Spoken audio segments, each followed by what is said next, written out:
Sarath Mavelikkara sub ജയിലിന് മുന്നിലാണുള്ളത്. Sharath, good morning. Mavelikkara sub ജയിലിൽ ഇന്നലെ ഞായറാഴ്ച ഒറ്റയ്ക്ക് ഒരു സെല്ലിൽ, 3-ാം നമ്പർ സെല്ലിൽ രാഹുൽ മാങ്കൂട്ടത്തിൽ MLA ഒരു അധികാര പരിവേഷവും ഇല്ലാതെ കിടക്കുകയായിരുന്നു എന്നാണ് മനസ്സിലാക്കാൻ സാധിക്കുന്നത്.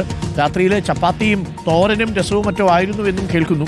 എന്തായാലും എല്ലാ പ്രിവിലേജുകളോടും കൂടി ജീവിച്ച ഒരു MLA ലൈംഗികാരോപണ കേസിൽ 3-ാമത്തെ കേസിലാണ് ഇപ്പോൾ ജയിലിൽ കഴിയുന്നത്.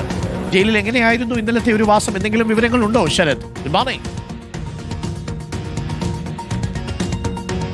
Good morning doctor Arunkumar. അതായത് KPM റീജൻസിയിലെ 2002 AC മുറിയിൽ നിന്ന് ഇന്നലെ രാഹുൽ ഈ മാവേലിക്കരയിലെ സബ് ജയിലിലെ 3-ാമത്തെ സെല്ലിനാണ്, അതായത് 3-ാം നമ്പർ സെല്ലിനാണ് കഴിയുന്നത്. നമുക്കറിയാം, രാഹുൽ അറസ്റ്റിലായ കേസ് 3-ാമത്തെ ബലാത്സംഗ കേസിലാണ് രാഹുൽ അറസ്റ്റിലാകുന്നത്.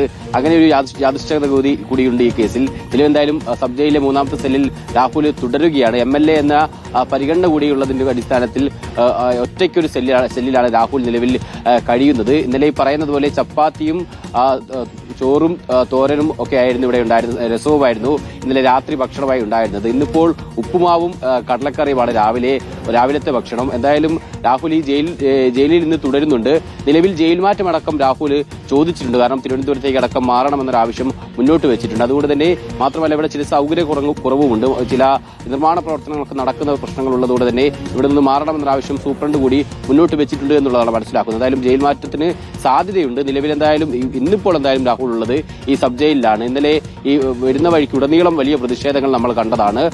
ഈ ജയിലിന് മുൻപിൽ പോലും ഡിവൈഎഫ്ഐയുടെ നേതൃത്വത്തിൽ വലിയ പ്രതിഷേധങ്ങൾ ഉണ്ടായിരുന്നു. ആ പ്രതിഷേധങ്ങളൊക്കെ തന്നെ താണ്ടിയാണ് പോലീസ് രാഹുലിനെ കൊണ്ട് ഈ ജയിലിനകത്തേക്ക്, വാഹനം ഉൾപ്പെടെ ജയിലിനകത്തേക്ക് കയറ്റിയാണ് രാഹുലിനെ ഇറക്കിയത്. കാരണം ആ രീതിയിലുള്ള പ്രതിഷേധങ്ങൾക്കായിരുന്നു ഇന്നലെ മാവേലിക്കര സബ് ജയിലിന് മുന്നിൽ പോലും വേദിയായത്. ചീമുട്ട ഉൾപ്പെടെയുള്ള സാധനങ്ങൾ ഡിവൈഎഫ്ഐക്കാർ പ്രതിഷേധക്കാർ കൊണ്ടുവന്നിരുന്നു. അത്തരത്തിലുള്ള പ്രതിഷേധങ്ങൾ ഇന്നും കണക്കാക്കുന്നുണ്ട്. ഒരുപക്ഷേ ജയിൽ മാറ്റം ഉണ്ടാവുകയാണെങ്കിൽ ഇവിടെ നിന്ന് പുറത്തിറങ്ങുന്ന സമയത്ത് തീർച്ചയായും വലിയ പ്രതിഷേധങ്ങൾക്ക് സാധ്യതയുണ്ട്. നിലവിൽ എന്തായാലും രാഹുൽ ഇപ്പോൾ ഈ ജയിലിൽ തന്നെ തുടരുന്നുണ്ട്. ഇനിയിപ്പോൾ പുറത്തിറങ്ങിയാൽ മാത്രമേ പ്രതിഷേധത്തിന് സാധ്യതയുള്ളൂ. രാഹുൽ പറയുന്നത് പോലെ പാവിരിച്ച് നിലത്താണ് കടന്നത്. കാരണം സാധാരണഗതിയിൽ പാവിരിച്ച് കടക്കാൻ മാത്രമാണ് അനുവാദമുള്ളത്. അതിനപ്പുറം കിടക്കയോ കട്ടിൽ വേണമെങ്കിൽ തീർച്ചയായും ഡോക്ടറുടെ കൂടി പരിശോധന, അത്തരം റിപ്പോർട്ടുകൾ കൂടി ലഭിക്കേണ്ടതുണ്ട്. നിലവിൽ ഇന്നലെ രാത്രി രാഹുൽ ഈ 3-ാം നമ്പർ സെല്ലിൽ പാവിരിച്ച് നിലത്ത് കിടക്കുകയാണ് ചെയ്തത്. നിലവിൽ ഡോക്ടറുടെ അനുമതി ലഭിച്ചാൽ മാത്രമേ കട്ടിലടക്കമുള്ള അത്തരം സൗകര്യങ്ങൾ കൂടി അനുവദിക്കുകയുള്ളൂ. Okay, thank you Sarath.